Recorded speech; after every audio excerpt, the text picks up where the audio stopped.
We joined in September and left in January, February. So you lost your apprenticeships altogether? No, well, because we were apprentices, we weren't allowed to be made redundant. Yeah. So you had the option of going down to Teesside, or the other option was local businessmen came around, Jimmy Walton in my case, to come and offer apprenticeships to some of the local kids. Yeah.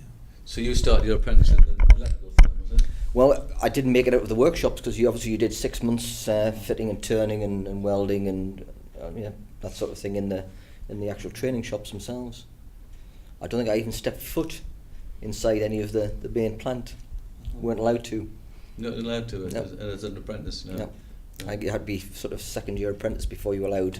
And then you start having secondments down into the plant to your various trade. See, I think that's a difference Fred said and I said.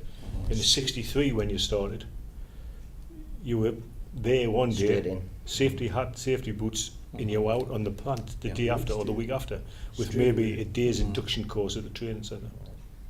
I suppose it was a case of health and safety was just biting at the time, and we had, or indeed they were trying to find out if you were suited for that particular job at the time, because obviously you had to try all the different trades. And actually, I quite liked the burning and welding. I was quite good at that side of things, even though I was supposed to be an electrician. I suppose the other thing about that time is being 16. It was probably pre-information time. I suppose the youngsters of that generation didn't know much about what was going on in the real world. We didn't have the 24-hour news, we didn't have the internet. And so I suppose at 14, 15, 16, I don't think I was even aware that the steel closure was going to happen. I suppose I knew about the protests and the marches, but I don't think it was general conversation amongst that age group that there was not going to be a steelworks there. And as I said, I didn't attend. I wasn't a regular school attender, but we started the old system where on one day, I think must have been sort of after Easter, between Easter and summer, the man from the company came and sat all the boys down in the main gymnasium at Blackfine, and you filled the entrance test in, and the top 20 were given apprenticeships, and then I don't know how many, 30, 50 were given junior operative jobs. And I just happened to be at school the day that happened. And of course my dad, not from the steelworks, he was a mining family and he was a joiner, made the statement that you're going to get a proper job. And a proper job meant an apprenticeship. And to be fair, years later I was grateful. At the time I don't think I saw eye to eye with him, but and that's how I ended up into the apprenticeship in September. See, that's the same, even 63, if you remember I said 63, I was on a farm. And my dad said to me, you go and work at the company like everybody else, if you don't like it, I'll get you a job on a farm. Mm-hmm. But even in a farmer who was no industrial background whatsoever, you were sent to the company to get a job. And you, as we said last week, we automatically got one. To be fair, looking back, the education system that I didn't get on well with was all geared up to careers in that field. Yes, we had the people who did A-levels, but you could count them on one hand, and those people who intended to go to university again, you could name them individually. Everybody else was educated towards working in a steel environment. You said you went to Blackfine? Yes.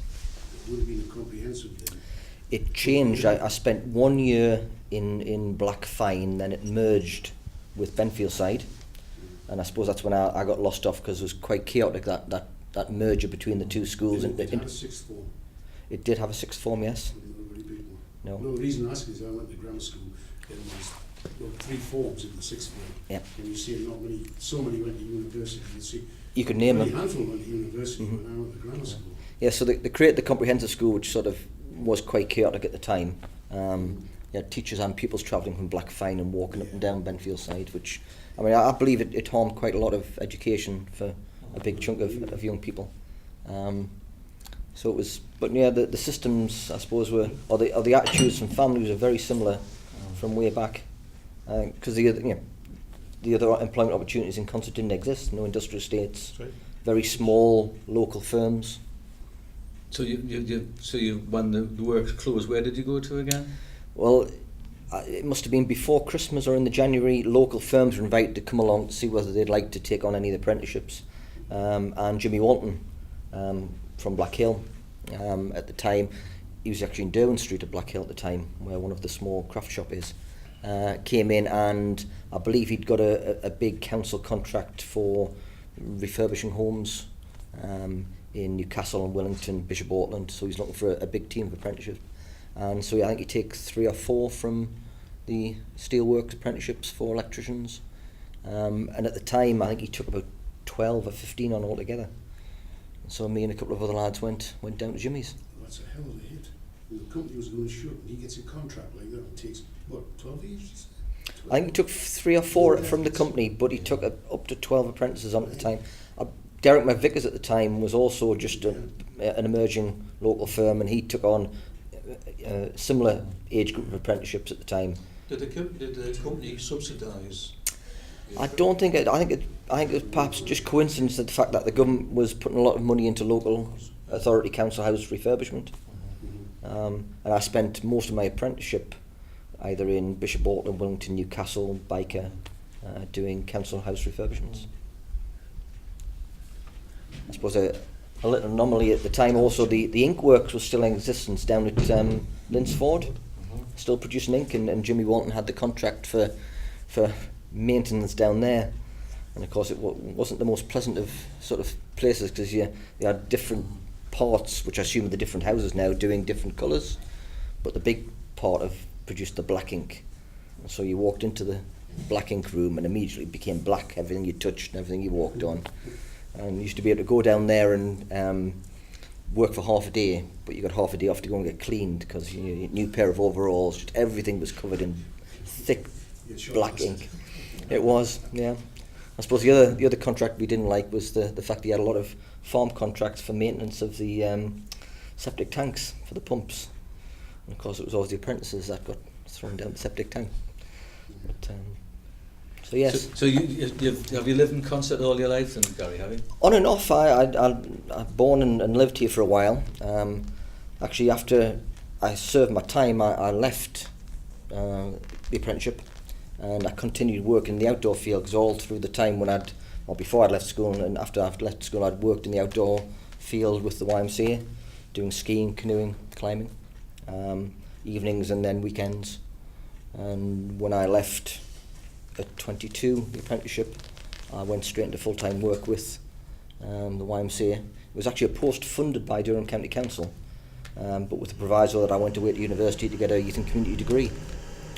After 22, when I finished, when I qualified as a full-blown electrician, I worked a short time.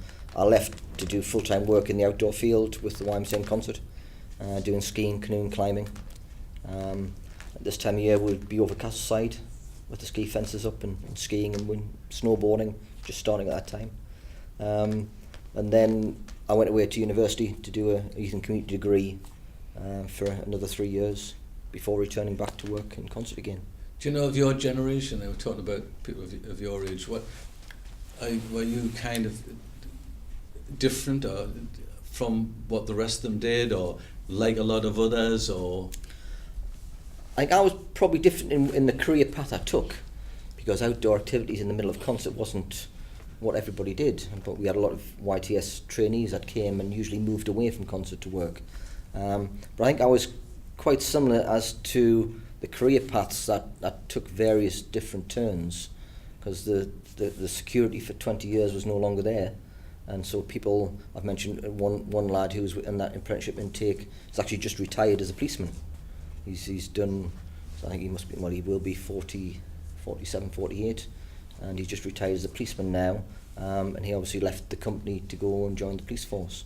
So I think the different career paths that perhaps the older generation didn't take, our generation were forced to take. I think at the time the sort of 16, 17-year-olds were just confused. As I said previously, it wasn't something we discussed and talked about, because the communication that we have now, like this communication, just didn't exist then. You know, you sort of went to work, you came home, occasionally went out Friday night, Saturday night in Consett, and the whole sort of communication and talking about politics didn't exist. I mean, obviously we went through the 3-day week when I was much younger in the 70s and the miners' strikes, but it wasn't a conversation that we would have as a sort of an age group, unlike I suppose some of the kids today. I suppose there's mixed emotions. I mean, the security and long-term stability of something like a steelworks in town for a family was very good. But if I personally look back on it, now having worked in the education system, having worked with local government, the structure and the narrowness of the life choices of those young people was so much restricted in the education system than in the work system. The opportunities for normal young people to go and try new careers just wasn't there. If you weren't very academic, your career was within the steelworks. So I think the opportunities for young people in today's system are much wider. Having said that, the long-term security of employment isn't there. So I suppose it was a trade-off. Do you want that narrow education and long-term security of work, or do you want the wide choice of opportunities for your young people? Yeah. No, I don't think we were. Well, you're talking politically aware. I don't think we were politically aware at 16, 17 as young people are today. Mm-hmm. I think the acceptance was very much there. You know, if the company had stayed, I think the majority of us would have accepted our fate and joined the company system and worked for until today. But I think the acceptance was the company wasn't there, and so we had to find other life choices, life opportunities. And for a lot of that generation, it was moving away from concert.